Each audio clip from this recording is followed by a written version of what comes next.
Hello and welcome to the morning sports briefing here on Thursday, the 3rd of December. And yes, I'll just put the set back together behind me during the show. That's how we roll here at New Zealand Sports Radio. And in the news this morning, we'll be talking about cricket with international tours going on currently. Also, we have the 18 in 18, the women's Sales NBL, NBA, sorry, no, NBL, that's right, and basketball from last night as they head towards the finals. I was also at the Premier Hockey League in Hamilton yesterday for their two games last night. We'll bring you up to speed with how those went as the men's part of the tournament resumes. Also, we'll bring up to speed what's happening in the rugby at the moment, as well as the situation with Lewis Hamilton and his drive at Williams for the Grand Prix this coming weekend. Starting off with the cricket, and don't forget that the first test between New Zealand and the West Indies starts today in Hamilton. So looking forward to that, and obviously we'll keep you up to speed with how that progresses over the next 5 days. Yesterday on the show, during the show, it was live between South Africa and England in their third T20, with South Africa setting England the highest total so far, 191. England chased that target down in 17.4 overs for the loss of just one wicket there. So JJ Roy was out for 16 relatively early on, but Butler and Milan, who scored 99, just one run short of his century there, chased down the target with overs to spare. They particularly went after Shamsi and Sipamai, who both went for 14 and 16 and over, respectively. Australia and India played out the third one-day international as well. India set a total of 302 with Pandai top scoring with 92, lower in the order, with a big last wicket stand there of nearly 150, over 150 between himself and Jadaj there. For the Australians, Agar got 2 wickets in that one at 4.4 and over, so he was the best of the bowlers. Australia chased down that with just chased down that total with just 3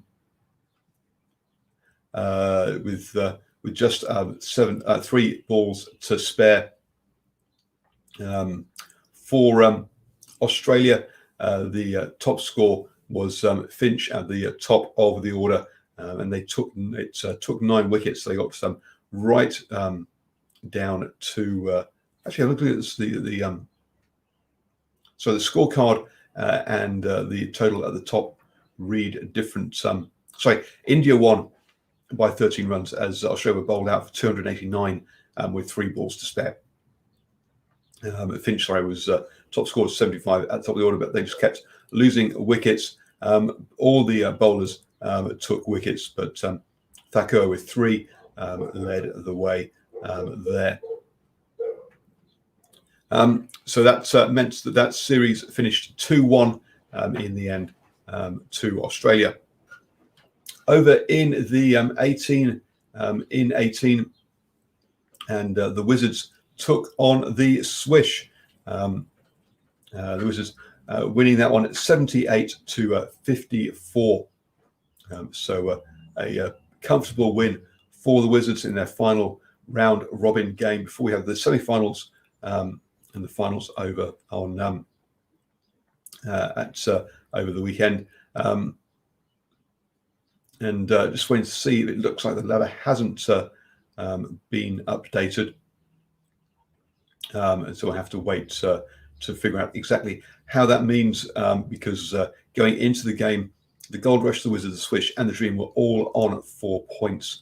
The Gold Rush have their final game tonight against the Wildcats, who have not won a game. So you'd expect the Gold Rush to pick up the win they need to or put them into the finals, probably as second seeds. Over in the Premier Hockey, and as I say, the men's side of the competition got back underway last night. First off, we had the Tridents versus the Falcons. The Tridents searched for their first win of the season, the Falcons having won all of their games. The Falcons went out to an early lead. So I lead in the first quarter after 10 minutes. The Tridents came back and evened things up in the second quarter, only for them to give up a conceded goal 2 minutes later from by the Falcons. The Falcons added a third goal in the third quarter and saw out the game. Really kind of lost their. It's definitely came out and were more aggressive in that final quarter. In the second half, the Falcons defending much higher up the pitch, and you'll hear their captain talking about it with my interview with him, which I'll be posting up on the New Zealand Sports Radio Facebook page straight after this show. So look out for that one. I also had a chat with the Women's Black Sticks head coach, who was the assistant coach for the Tridents, about his team, and also about the women's hockey heading towards the Olympics next year. So that interview will also be going up. That was followed by the Mavericks taking on the Alpiners. The Mavericks having picked up some points, but he's basically struggling to get the actual to get the win. Trying to find where's the table gone. But going into to this one with the Mavericks having picked up a couple of one win going into this this game. The Alpiners took an early lead after 4 minutes in the first quarter. It was a short corner that got stopped, but then the guy pushed out, ran to the post, and slotted home the rebound comfortably. The Mavericks managed to close things up just before the end of the quarter with a short corner. But this one was drag flicked high up into the net by captain Nick Woods. With that one, neither side could break down the other in the third quarter.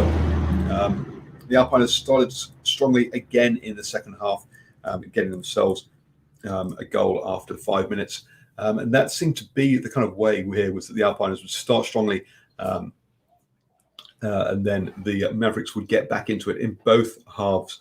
It became particularly loose and end-to-end stuff during the fourth quarter.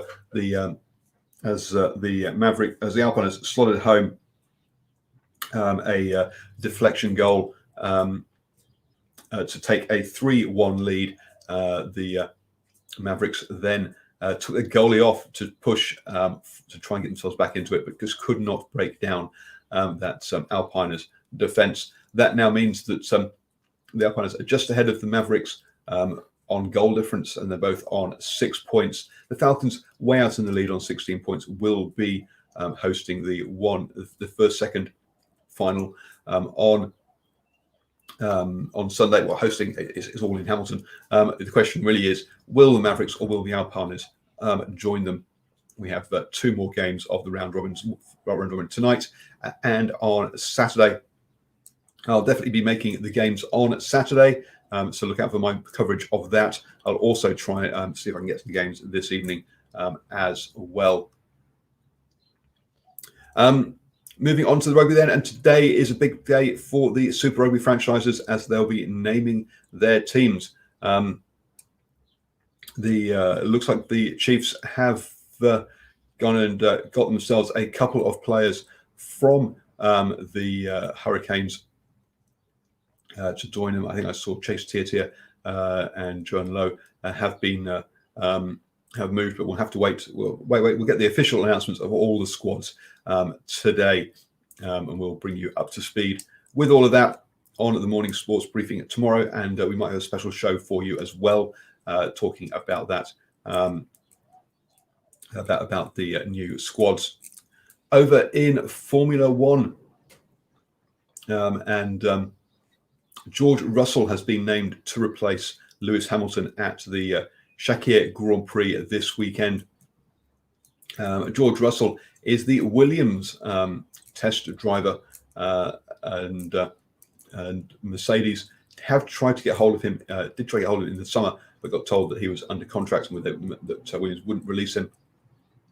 A change of ownership at Williams may have changed their mind this time, as Mercedes asked saw if he was available, and he has driven for test driven for Mercedes several times in the past, and it'll be interesting. It'll be so good luck to him with this opportunity that he has got in an actual race. You have now started the day the best way. I'll speak with all the important sports news. Don't forget, you can listen to us on the go as well.